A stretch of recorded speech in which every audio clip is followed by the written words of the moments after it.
Episode की शुरुआत में काई कबीले के ढोल जोर जोर से बजते हैं। दरवाजे से भागता हुआ गाजी बुलंद आवाज से कहता है, उस्मान साहब आ रहे हैं, उस्मान साहब आ रहे हैं, वो कैदियों को ला रहे हैं। ये सुनते साथ ही बाला खतून खेमे से बाहर आती हैं और कबीले के लोग जमा होना शुरू हो जाते हैं। इसके साथ ही उस्मान साहब, इब्राहिम बे, सरदार याकूब और बुरसा के गवर्नर को लेकर कबीले में दाखिल होते हैं। कबीले के लोग उस्मान साहब को देखकर पुरजोश अंदाज में खुशामदीद कहते हैं। जवाबन उस्मान साहब सीने पर हाथ रखकर उनका शुक्रिया अदा करते हैं। कौनूर, बुरहान और उलझाई भी वहीं बंदे होते हैं और ये मंजर देखकर उलझाई कहता है, शयातीन तुम्हारी जान लें, तारीख रूहें तुम पर ड्रोने ख्वाब की तरह काबिज हो जाएं उस्मान। सरदारी खेमे के सामने पहुंचते साथ ही उस्मान साहब घोड़े से उतरते हैं और बाला खतून से मिलते हैं। घोड़े से उतरने के बाद गवर्नर को उस्मान साहब के सामने घुटनों के बल बिठा दिया जाता है। सिपाही सरदार याकूब और इब्राहिम बे के साथ भी ऐसा ही करने लगते हैं तो उस्मान साहब उन्हें रोकते हुए कहते हैं, नहीं, सरदारान को घुटने टेकने पर मजबूर ना करें। ए लोगो, मेरे सरदारान और मेरे जुंगजुओ, मेगाजा किला अल्लाह के फजलो करम से अब से काई की मलकियत है। ये सुनकर लोग उस्मान साहब जिंदाबाद, उस्मान साहब जिंदाबाद के नारे बुलंद करते हैं। उस्मान साहब मजीद कहते हैं, अल्लाह का शुक्र है कि कोई भी चीज खोए बगैर हमने दुश्मन को घुटने टेकने पर और उन्हें सर झुकाने पर मजबूर कर दिया और कोई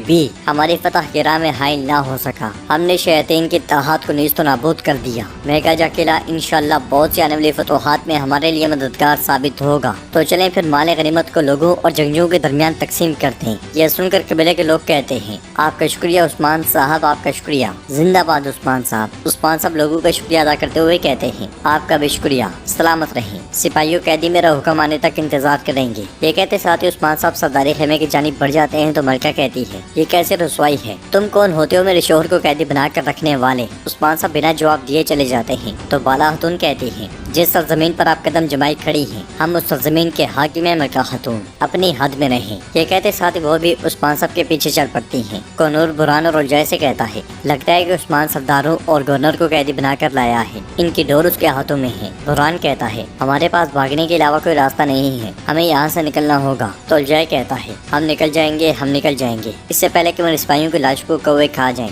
हम इस कबीले को तबाह कर देंगे। सिपाही भाई सुंगुर उनके पास आता है और कहता है, सरदारान आ गए हैं, अब तुम्हारे बोलने की बारी आ गई है। सिपाहियों, इन्होंने काफी आराम कर लिया है, खोल दो इन कुत्तों को। तो उलझाई कहता है, ऐसे ही ठीक है, जहमत ना करें, सूरज की शिद्दत से मेरी हड्डियां गर्म हो रही थी। कौनूर कहता है, हाँ, और ताज़ा हवा भी है, खेमे में हमारा दम घुटेगा। जवाबन भाई सुंगुर कहता है, ताज़ा हवा? हाँ, क्या तुम्हारे खेमे में दम घुटने लगता है? ये कहते साथ ही वो कौनूर को एक जोरदार मुक्का रसीद करता है और मजीद कहता है, चले देखते हैं कि जब हम आपके गोश्त को आपकी हड्डियों से अलग करेंगे तब भी आप इतने खुश रह पाते हैं या नहीं। अगले पल सिपाहियों ने खोल कर ले जाते हैं। सरदारी खेमे में बाला खतून उस्मान साहब से कहती है, फतह मुबारक हो उस्मान साहब, मगर आपका फैसला किसी न किसी तरह मजीद बड़ी जंगों की खबर होगी। तो उस्मान साहब कहते हैं, अगर मैं इन सब के सर कलम कर दूं तो हमारी जद्दोजहद के राह में खून के एक कतरे की भी कमी नहीं होगी, लेकिन हर कोने से एक उलझाई निकल कर आ जाएगा। अब अगर हम इस धोखाधड़ी को बेनकाब नहीं कर पाते तो चीजें हमारे खिलाफ हो जाएंगी। क्या बुरहान और कौनूर उस कुत्ते से कुछ जान पाई? तो बाला खतून कहती है, जहाँ काजी रुकनुद्दीन को दफन किया गया था, हमने सोचा कि सिर्फ कातिल बुरहान और अलचम को उस जगह का इल्म होगा, लेकिन ऐसा लगता है कि उलझाई भी जानता है। मेरे हुजूर वही काजी रुकनुद्दीन का कातिल है, हमें अब इस बात का यकीन है। जवाबन उस्मान साहब कहते हैं, तो फिर अहमद का कातिल भी यही कुत्ता है, लेकिन हमें साबित करना होगा। यह सुनकर बाला खतून कहती है, चाहे आप उसके खाल उतार दे मगर वो बदजात नहीं बोलेगा। उस्मान साहब कहते हैं, हम उन्हें मिलकर फरार होने देंगे। बुरहान और कौनूर को उसके पास रखने की यही वजह है, उन्हें उसका एतमाद हासिल करना होगा। वक्त आने पर हम उसके पीछे जाएंगे, क्योंकि हमें हकीकत का इल्म सिर्फ उस गिदड़ के आजाद होने के बाद पता चलेगी। बाला खतून कहती है, चलें फिर गिदड़ का पिंजरा खोलते हैं। जवाबन उस्मान साहब कहते हैं, हम खोलेंगे, हम खोलेंगे। जिंदान में सिपाही भाई सुंगुर कौनूर को मुक्का रसीद करते हुए बुरहान से कहता है, इस उलझाई ने तुमसे क्या वादा किया कि तुमने उस्मान साहब के साथ गद्दारी की? तो कौनूर कहता है, पहले मुझे खोलो ताकि मैं तुम्हें बता सकूं। सिपाही भाई सुंगुर बुरहान से कहता है, तुम कहते थे कि रास्ते अलग हैं लेकिन मंजिल एक ही है बुरहान,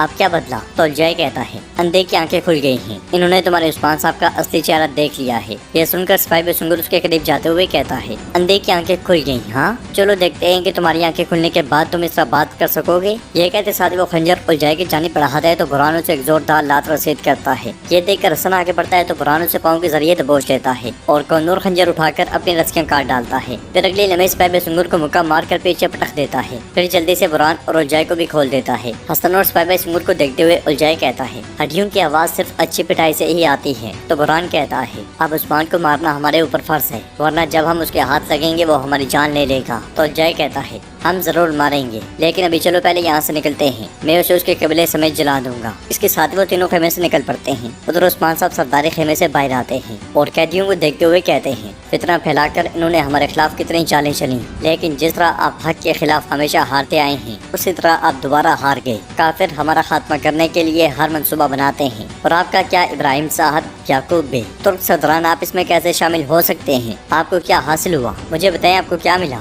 आपने अपनी सरजमीन खो दी, आपको रसवाई का सामना करना पड़ा। तो गवर्नर कहता है, हमें आप यहाँ नहीं रोक सकते, बाज़ंतीन आपसे इसकी कीमत वसूल करेगा। अब आप जो कुछ भी पूछना चाहते हैं अपने सदरान से पूछें, फकत बाज़ंतीनी नस्ल से। उस्मान साहब के इशारे पर जहर कुतै उसे एक जोरदार थप्पड़ रसीद करता है और उस्मान साहब कहते हैं, यकीनन हमारे पास तुम्हें माफ करने की शराइत हैं। शहनशाह को पैगाम भेजो, वो उन तुर्कों को रिहा करे जो बाज़ंतीनी सरजमीन पर असीर हैं, और वो गुलाम जो कई सालों से कैद में हैं, और वो जिन्हें तुम फिदिये के लिए कैद करते हो, वो सब के सब तुम्हारे पास इस जगह से जिंदा निकलने का यही वाहिद रास्ता है, वरना तुम्हारी लाश उन जमीनों में जाएगी। उधर जिंदान से निकलने के बाद पुराने खेमे में जाता है और वहाँ से तलवारें और चोगे उठा लाता है। वो तीनों चोगे पहनकर तलवारें थाम लेते हैं, मगर इसी में वहाँ पे एक सिपाही आता है और जय की तलवार निकालते साथ ही कनूर उसे एक तरफ पटक देता है और उसे कत्ल होने से बचा लेता है। फिर कहता है, चलो जल्दी से निकलते हैं। मगर उलझाई पूछता है, गोदाम कहाँ है? तो कनूर कहता है, गोदाम में दाखिल होना नामुमकिन है, वो कबीले के दरमियान में है। यह सुनकर उलझाई कहता है, मैं चंद सिपाहियों से नहीं डरता, मैं खून से अपना रास्ता बनाऊंगा। ये कहते साथ ही वो आगे बढ़ने लगता है तो बुरहान उससे कहता है, उलझाई अपनी तलवार म्यान में रख दो, हम कुछ भी किए बगैर यहाँ से निकलेंगे। उलझाई मान जाता है और वो तीनों आगे बढ़ जाते हैं। वाला खातून गोंजा के साथ ये मंजर देखकर बहुत खुश होती है